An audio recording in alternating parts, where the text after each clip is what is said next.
ವೀಕ್ಷಕರು ಜಿಂಬಾಬ್ವೆ ವಿರುದ್ಧದ 5 ಪಂದ್ಯಗಳ T20 ಸರಣಿಯಲ್ಲಿ ಇದೀಗ 3 ಪಂದ್ಯಗಳು ಮುಕ್ತಾಯಗೊಂಡಿವೆ.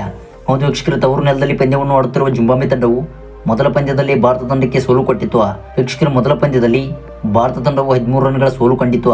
ಇನ್ನು ವೀಕ್ಷಕರು, ಇದಾದ ನಂತರ ದ್ವಿತೀಯ ಪಂದ್ಯದಲ್ಲಿ 134 ರನ್ಗಳಿಗೆ ಜಿಂಬಾಬ್ವೆ ತಂಡವನ್ನು ಆಲ್ಔಟ್ ಮಾಡಿತು. ಹೌದು ವೀಕ್ಷಕರೇ, 234 ರನ್ಗಳ ಬೆನ್ನಟ್ಟುವಲ್ಲಿ ಜಿಂಬಾಬ್ವೆ ತಂಡವು ವಿಫಲವಾಯಿತು. ಇನ್ನು ವೀಕ್ಷಕರ, ಮೊನ್ನೆ ಜುಲೈ 10ರಂದು ನಡೆದಿದ್ದ 3ನೇ T20 ಪಂದ್ಯದಲ್ಲಿ ಭಾರತ ತಂಡವು ಮತ್ತೆ 23 ರನ್ಗಳ ರೋಚಕ ಗೆಲುವು ದಾಖಲಿಸಿತು. ಹೌದು ವೀಕ್ಷಕರೇ, ಈ ಒಂದು ಪಂದ್ಯದಲ್ಲಿ ಭಾರತ ತಂಡವು ಮೊದಲು ಬ್ಯಾಟ್ ಮಾಡಿ 182 ರನ್ಗಳನ್ನು ಕಲೆ ಹಾಕಿತ್ತು. ಹೌದು ವೀಕ್ಷಕರೇ, ಈ ಒಂದು ಗುರಿಯನ್ನು ಬೆನ್ನಟ್ಟಿದ್ದ ಜಿಂಬಾಬ್ವೆ ತಂಡವು ಕೇವಲ 20 ಓವರ್ಗಳಲ್ಲಿ 159 ರನ್ ಗಳಿಸಲು ಶಕ್ತರಾದರು. ವೀಕ್ಷಕರೇ, ಈ ಒಂದು ಗೆಲುವಿನ ಮೂಲಕ ಈ ಒಂದು ಸರಣಿಯಲ್ಲಿ 2-1 ಅಂತರದಿಂದ ಭಾರತ ತಂಡದ ಯುವ ಪಡೆಯು ಮುನ್ನಡೆ ಪಡೆದುಕೊಂಡಿದೆ. ಇನ್ನು ವೀಕ್ಷಕರೇ, 4ನೇ T20 ಪಂದ್ಯವೂ ಕೂಡ ಜಿಂಬಾಬ್ವೆ ತಂಡಕ್ಕೆ ಮಹತ್ವದ ಪಂದ್ಯವಾಗಿದೆ. ವೀಕ್ಷಕರೇ, ಒಂದು ವೇಳೆ ಜಿಂಬಾಬ್ವೆ ತಂಡವು ಈ ಒಂದು ಪಂದ್ಯವನ್ನು ಸೋತುಕೊಂಡರೆ ಈ ಒಂದು ಸರಣಿಯನ್ನು ಕೈ ಬಿಡಬೇಕಾಗುತ್ತದೆ. ಆದರೆ ವೀಕ್ಷಕರೇ, ಭಾರತ ತಂಡಕ್ಕೆ ಈ ಒಂದು ಪಂದ್ಯದಲ್ಲೂ ಕೂಡ ಮೇಲ್ಗೈ ಇದ್ದಿದ್ದು, ಹಾಗೆ ವೀಕ್ಷಕರೇ, ಭಾರತ ತಂಡಕ್ಕೆ ಗೆಲ್ಲುವಂಥ ಚಾನ್ಸಸ್ 89% ಇದೆ. ಇನ್ನು ವೀಕ್ಷಕರೇ, ಉಳಿದ 11% ಜಿಂಬಾಬ್ವೆ ತಂಡದ ಕಡೆಗೆ ಇದೆ.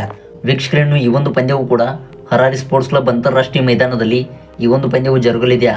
ವೀಕ್ಷಕರೇ, ಈ ಒಂದು ಪಂದ್ಯವು ಕೂಡ 4:30ಕ್ಕೆ ಆರಂಭವಾಗಲಿದೆ. ವೀಕ್ಷಕರನ್ನು ಈ ಒಂದು ಪಂದ್ಯಕ್ಕೂ ಮುಂಚಿತವಾಗಿ ಇದೀಗ ವೀಕ್ಷಕರೇ ನೆಟ್ ಪ್ರಾಕ್ಟೀಸ್ನಲ್ಲಿ ಶಿವಮ್ ದುಬೆ ಅವರು ಸ್ಫೋಟಕ ಇನ್ನಿಂಗ್ಸ್ ಆಡಿದ್ದಾರೆ. ಹೌದು ವೀಕ್ಷಕರೇ, ಜಿಂಬಾಬ್ವೆ ನಾಡಿಗೆ 15 ಜನ ಆಟಗಾರರು ಎಂಟ್ರಿ ಕೊಟ್ಟಿದ್ದು, ಹಾಗೆ ವೀಕ್ಷಕರೇ, ಇವತ್ತಿನ ನೆಟ್ ಪ್ರಾಕ್ಟೀಸ್ನಲ್ಲಿ ಭಾರತ ತಂಡದಲ್ಲಿ 2 ತಂಡಗಳಾಗಿ ವಿಭಜನೆ ಮಾಡಿದರು.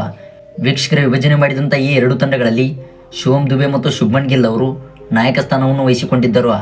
ಇನ್ನು ನಾಯಕನ ಆಟವಾಡಿದ ಶಿವಮ್ ದುಬೆ ಅವರು ಈ ಒಂದು ನೆಟ್ ಪ್ರಾಕ್ಟೀಸ್ನಲ್ಲಿ ಸ್ಫೋಟಕ ಇನ್ನಿಂಗ್ಸ್ ಆಡಿದ್ದಾರೆ. ವೀಕ್ಷಕರೇ, ಈ ಒಂದು ಸ್ಫೋಟಕ ಇನ್ನಿಂಗ್ಸ್ ಮೂಲಕ 4ನೇ T20 ಪಂದ್ಯಕ್ಕಾಗಿ ಇದೀಗ ವೀಕ್ಷಕರೇ 15 ಜನ ಆಟಗಾರರು ಭರ್ಜರಿಯಾಗಿ ಸಿದ್ಧತೆಯನ್ನು ನಡೆಸುತ್ತಿದ್ದಾರೆ.